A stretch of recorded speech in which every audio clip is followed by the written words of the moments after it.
राहुल ओझा आपके साथ। राष्ट्रीय स्वयं सेवक संघ की स्थापना के 100 साल पूरे हुए हैं और इस मौके पर एक बड़ा कार्यक्रम दिल्ली में किया गया है। बता दें कि प्रधानमंत्री नरेंद्र मोदी ने इसमें शिरकत की है। डाक टिकट और सिक्का जो है वो भी जारी किया गया। तो शताब्दी वर्ष आरएसएस की तरफ से मनाया जा रहा है। ये तस्वीर आपको दिखा रहे हैं जहां पर संघ से जुड़े हुए लोगों की यहां पर मौजूदगी है। दिल्ली के आम्बेडकर इंटरनेशनल सेंटर में बड़ा कार्यक्रम हो रहा है। प्रधानमंत्री नरेंद्र मोदी संबोधित कर रहे हैं, सीधे लिए चलते हैं।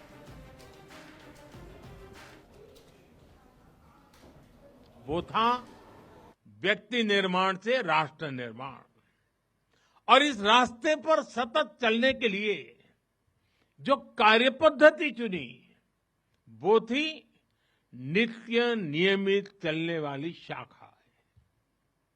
साथियों, परम पूज्य डॉक्टर हेडगेवार जी जानते थे कि हमारा राष्ट्र तभी सशक्त होगा जब हर नागरिक के भीतर राष्ट्र के प्रति दायित्व का बोध जागृत होगा। हमारा राष्ट्र तभी ऊंचा उठेगा जब भारत का हर नागरिक राष्ट्र के लिए जीना सीखेगा। इसलिए वो व्यक्ति निर्माण में निरंतर जुटे रहे, और उनका तरीका भी कुछ अलग ही था। परम पूज्य डॉक्टर हेडगेवार जी से हम बार बार सुना है, वो कहते थे जैसा है वैसा लेना है, जैसा चाहिए वैसा बनाना है।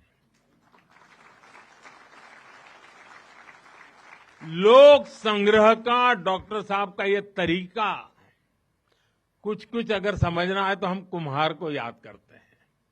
जैसे कुम्हार ईंट पकाता है तो जमीन की सामान्य सी मिट्टी से शुरू करता है। कुम्हार मिट्टी को लाता है, उस पर मेहनत करता है, उसे आकार देकर तपता है, खुद भी तपता है, मिट्टी को भी तपाता है, फिर उन ईंटों को इकट्ठा करके उनसे भव्य इमारत बनाता है। ऐसे ही डॉक्टर साहब बिल्कुल सामान्य लोगों को चुनते थे, फिर उनको सिखाते थे, विजन देते थे, उनको गढ़ते थे। इस तरह वो देश के लिए समर्पित स्वयंसेवक तैयार करते थे। इसलिए संघ के बारे में कहा जाता है कि इसमें सामान्य लोग मिलकर असामान्य अभूतपूर्व कार्य करते हैं। साथियों, व्यक्ति निर्माण की ये सुंदर प्रक्रिया हम आज भी संघ की शाखाओं में देखते हैं। संघ शाखा का मैदान एक ऐसी प्रेरणा भूमि है जहां से स्वयं सेवक की अहम से वयम की यात्रा शुरू होती है। संघ की शाखाएं व्यक्ति निर्माण की यज्ञ वेदी है। इन शाखाओं में व्यक्ति का शारीरिक, मानसिक और सामाजिक विकास होता है। स्वयंसेवकों के मन में राष्ट्र सेवा का भाव और साहस दिन प्रतिदिन पनपता रहता है। उनके लिए त्याग और समर्पण सहज हो जाता है। श्रेय के लिए प्रतिस्पर्धा की भावना समाप्त हो जाती है और उन्हें सामूहिक निर्णय और सामूहिक कार्य का संस्कार मिलता है। साथियों, राष्ट्र निर्माण का महान उद्देश्य व्यक्ति निर्माण का स्पष्ट पथ और शाखा जैसी सरल जीवंत कार्य पद्धति, यही संघ की 100 वर्षों की यात्रा का आधार बने हैं। इन्हीं स्तंभों पर खड़े होकर संघ ने लाखों स्वयंसेवकों को गढ़ा, जो विभिन्न क्षेत्रों में देश को अपना सर्वोत्तम दे रहे हैं, देश को आगे बढ़ाने के लिए निरंतर प्रयास कर रहे हैं। समर्पण से, सेवा से और राष्ट्र के उत्कर्ष की साधना से। साथियों, संघ जब से अस्तित्व में आया, संघ के लिए देश की प्राथमिकता ही उसकी अपनी प्राथमिकता रही है। इसलिए जिस कालखंड में जो बड़ी चुनौती देश के सामने आई, संघ ने उस कालखंड के अंदर अपने आप को झोंक दिया, संघ उससे जूझता रहा। आजादी की लड़ाई के समय देखें तो परम पूज्य डॉक्टर हेडगेवार जी समेत अनेक कार्यकर्ता ने स्वतंत्रता आंदोलन में हिस्सा लिया। डॉक्टर साहब कई बार जेल तक गए। आजादी की लड़ाई की कितने ही स्वतंत्रता सेनानियों को संघ संरक्षण देता रहा, उनके साथ कंधे से कंधा मिलाकर काम करता रहा। 1942 में 1942 में जब चिमूर में अंग्रेजों के खिलाफ आंदोलन हुआ तो उसमें अनेक स्वयंसेवकों को अंग्रेजों के भीषण अत्याचार का सामना करना पड़ा। आजादी के बाद भी हैदराबाद में निजाम के अत्याचारों से के खिलाफ संघर्ष से लेकर गोवा के स्वतंत्रता आंदोलन और दादरा नगर हवेली की मुक्ति तक संघ ने कितने ही बलिदान दिए और भाव एक ही रहा, राष्ट्र प्रथम। लक्ष्य एक ही रहा, एक भारत श्रेष्ठ भारत। साथियों, राष्ट्र साधना की इस यात्रा में ऐसा नहीं है कि संघ पर हमले नहीं हुए। तो संघ के शताब्दी समारोह पर प्रधानमंत्री नरेंद्र मोदी को आप सुन रहे थे, जिसमें उन्होंने बताया किस तरीके से आरएसएस की बड़ी उपलब्धियां रही और कैसे व्यक्तित्व निर्माण भी इस संघ के जरिए कई लोगों का हुआ। चलिए बढ़ते आगे। मुख्यमंत्री नीतीश कुमार लगातार इस चुनावी साल में कई बड़ी सौगातें बिहार वासियों को दे रहे हैं। पटना से सीधी तस्वीर आपको दिखा रहे हैं, जहां 4,233 करोड़ की योजनाओं की सौगात मुख्यमंत्री नीतीश कुमार दे रहे हैं। सीएम नीतीश कुमार ने यह बड़ी सौगात दी है। जन सुविधा और विकास से जुड़ी योजनाओं की सौगात मुख्यमंत्री नीतीश कुमार की तरफ से। ये सीधी तस्वीर दिखा रहे हैं, जहां पर देखिए पंचायती राज विभाग की तरफ से भी कई योजनाएं जिसकी सौगात माफ कीजिएगा मुख्यमंत्री नीतीश कुमार दे रहे हैं रिमोट से। इस योजना की सौगात मुख्यमंत्री नीतीश कुमार ने पंचायती राज विभाग, माननीय मुख्यमंत्री के प्रधान सचिव, विकास आयुक्त महोदय एवं सचिवगण, पदाधिकारीगण, सभी जिला से हुए हमारे माननीय मंत्री खाद्य उपभोक्ता संरक्षण विभाग। आज किसानों का बहुत ही शुभ दिन है कि हम किसानों के लिए 3 योजनाएं, मुख्य रूप से एक शारदी खरीफ के माह में जो अतिवृष्टि हुई थी अगस्त महीने में, उसमें 14 जिले में आई बाढ़ के लिए 2,41,383 किसानों को 113 करोड़ रुपए डीबीटी के माध्यम से दिया जाना है। इसके अतिरिक्त रबी अभियान हर वर्ष की भांति हम लोग प्रारंभ करेंगे, जिसमें राज्य के सभी किसानों को रबी मौसम में हम उनको इनपुट सब्सिडी, प्रचार प्रसार और खेती के तरीके में बताएंगे। तीसरी योजना दाऊद नगर में हमारे जो माननीय मुख्यमंत्री जी ने 20 जो कृषि उत्पादन बाजार समिति की जो यार्ड है, मार्केटिंग यार्ड, उसके नवनिर्माण की स्वीकृति दी थी। उसमें एक दूसरी योजना, उसका उद्घाटन है। इसके अलावा उपभोक्ता संरक्षण विभाग के लिए, चूंकि माननीय मुख्यमंत्री महोदय हमेशा गरीबों के प्रति संवेदनशील रहे हैं, तो उन्हें उच्च गुणवत्ता के खाद्यान्न पहुँचे, इसलिए बिहार में पहली बार पहला राज्य है जो कि बिहार खाद्यान्न भंडारण प्रबंधन एवं प्रशिक्षण संस्थान की स्थापना की गई है।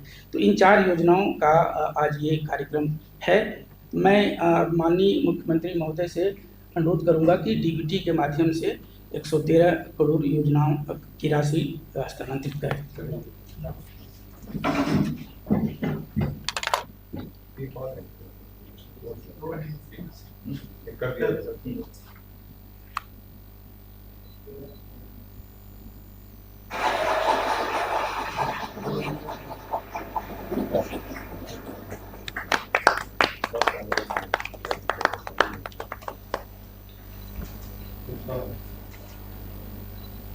उसके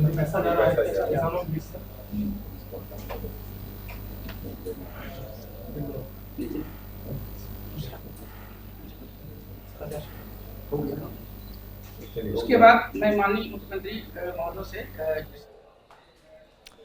और चलिए बढ़ेंगे आगे पटना से। इस बीच बड़ी खबर नीतीश कैबिनेट की बैठक को लेकर के मुख्यमंत्री नीतीश कुमार ने एक बार फिर से कि कैबिनेट की बैठक बुलाई है। जो खबर सामने आ रही है कि आचार संहिता से ठीक पहले ये बैठक अहम मानी जा रही है। 3 अक्टूबर को दोपहर 3:30 बजे बैठक बुलाई गई है।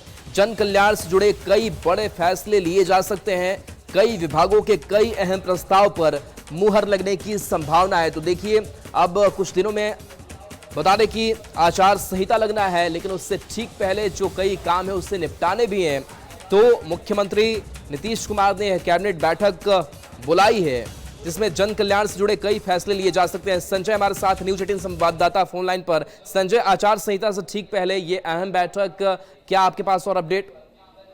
जी बिल्कुल राहुल, जैसा कि आपको पता है मुख्य चुनाव आयुक्त 3 अक्टूबर से ही बिहार दौरे पर आएंगे और यहाँ पर चुनावी कार्यों का जायजा लेंगे। इसके बाद वो दिल्ली लौटेंगे।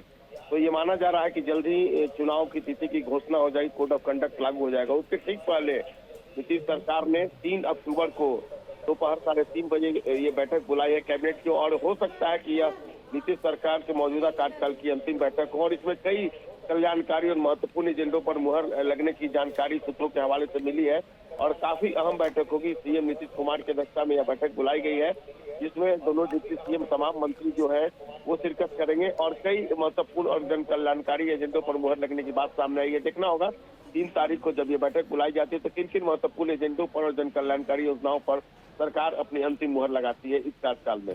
राहुल जी, चलिए शुक्रिया इस अपडेट के लिए आपका संजय।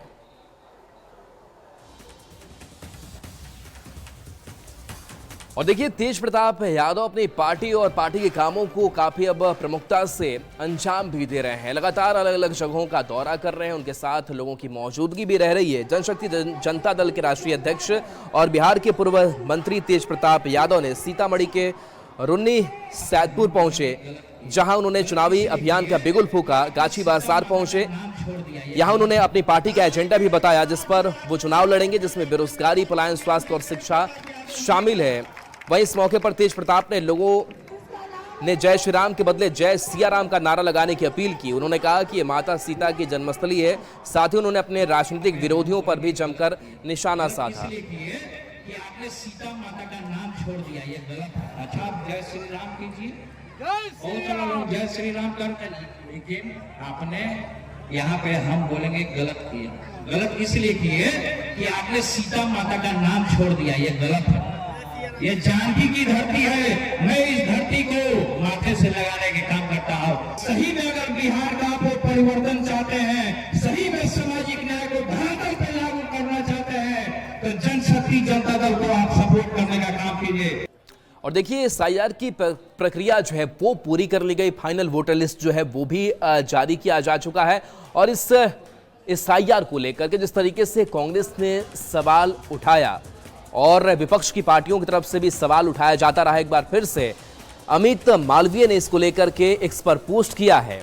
और सोशल पोस्ट में मालवीय ने लिखा कि जब चुनाव आयोग बिहार में एसआईआर प्रक्रिया पूरी कर लेता है और फाइनल वोटर लिस्ट जारी करता है तो यह ध्यान रखना चाहिए कि कांग्रेस पार्टी ने न तो किसी को शामिल करने और न ही हटाने के लिए निर्धारित फॉर्मेट में कोई शिकायत या आपत्ति दर्ज नहीं की। मालवीय ने कहा कि इससे राहुल गांधी की गलत राजनीति का पर्दाफाश होता है। उन्होंने आरोप लगाया कि गांधी की यात्रा लोकतांत्रिक अधिकारों की रक्षा के बारे में नहीं बल्कि गैर कानूनी प्रवासियों को बचाने और राष्ट्रीय सुरक्षा को कमजोर करने के बारे में थी। अब देखिए एसआईआर को लेकर अमित मालवीय की इस पोस्ट पर राजनीतिक बयानबाजी तेज हो गई है। अमित मालवीय ने कहा है कि राहुल गांधी का वोट चोरी नैरेटिव एक छलावा है। जनता की अदालत में है, जनता तय करेगी। लोकतंत्र में जनता मालिक होती है और जनता ने 2025 में मन बनाया है कि भाजपा और एनडीए का बिहार से सफाया करना है और महागठबंधन की सरकार माननीय नेता प्रतिपक्ष तेजस्वी प्रसाद यादव के नेतृत्व में बनाना ताकि बिहार तरक्की करे, बिहार उन्नति करे। स्पेशल इंटेंसिव रिवीजन को लेकर बिहार में राहुल गांधी जी और भाई तेजस्वी जी भ्रम फैलाकर बिहार में अराजकता उत्पन्न करना चाहते थे। लेकिन वो सफल नहीं हुए। जनता दल के कार्यकर्ता हो या एनडीए के कार्यकर्ता, धरातल पर जाकर मतदाता को मदद कर रहे थे, लेकिन राहुल गांधी जी मदद न करके भ्रम फैलाकर राजनीतिक दुकानदारी चलाना चाहते थे।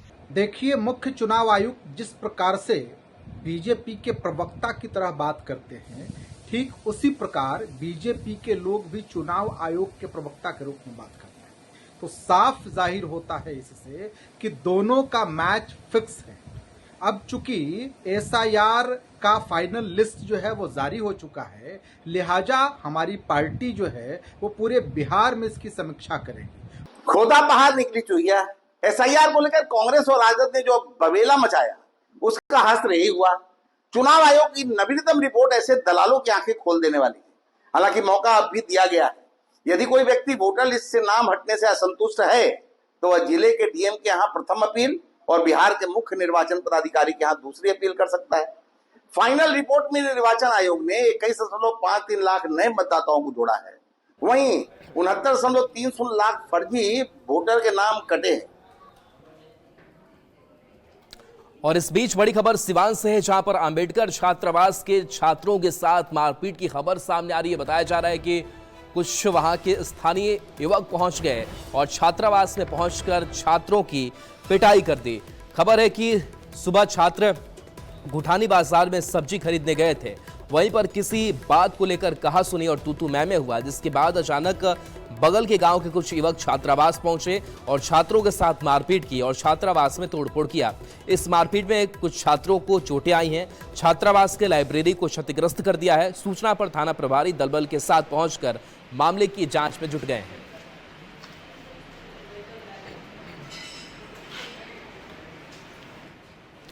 खबर दानापुर से है, जहां बेटा में बड़ा सड़क हादसा सामने आया है और इस सड़क हादसे में एक की मौत हो गई है और इस हादसे के बाद से चीख पुकार है।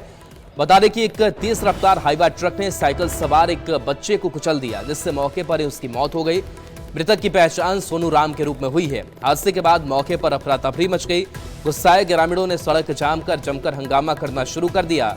ड्राइवर को घेर कर जमकर पिटाई कर दी गई। स्थिति बिगड़ती देख पुलिस भी मौके पर पहुंची और किसी तरीके से लोगों को शांत कराया गया। फिलहाल पुलिस ड्राइवर को हिरासत में लेकर आगे की कार्रवाई में जुट गई है।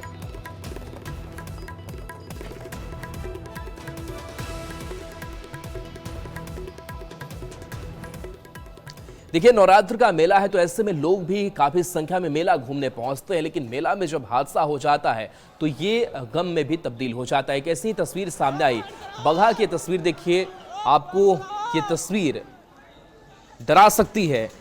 जहां देखिए मेले में लगे ब्रेक डांस के झूले की केबिन टूट गई, जिससे एक दंपति नीचे गिर गई। इस घटना में दोनों को हल्की चोट आई। अच्छी बात यह रही कि आयोजकों ने तुरंत झूला रोका, जिससे बड़ा हादसा होने से बचा। वहीं आयोजकों ने भी माना कि मेले में सुरक्षा व्यवस्था को और मजबूत करने की जरूरत है ताकि भविष्य में ऐसी घटनाएं न हो।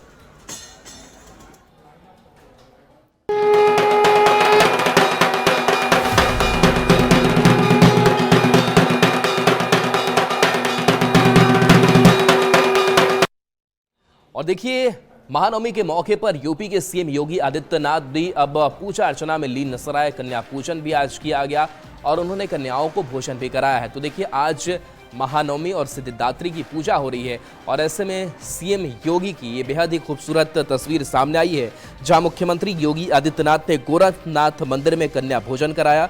मुख्यमंत्री योगी आदित्यनाथ ने कहा कि भारत की सनातन परंपरा में मातृशक्ति के प्रति सनातन आस्था का यह पर्व एक नई प्रेरणा दे रहा है। मैं इस अवसर पर पूरे प्रदेशवासियों को शारदीय नवरात्र की 9वीं तिथि की बधाई देता हूं।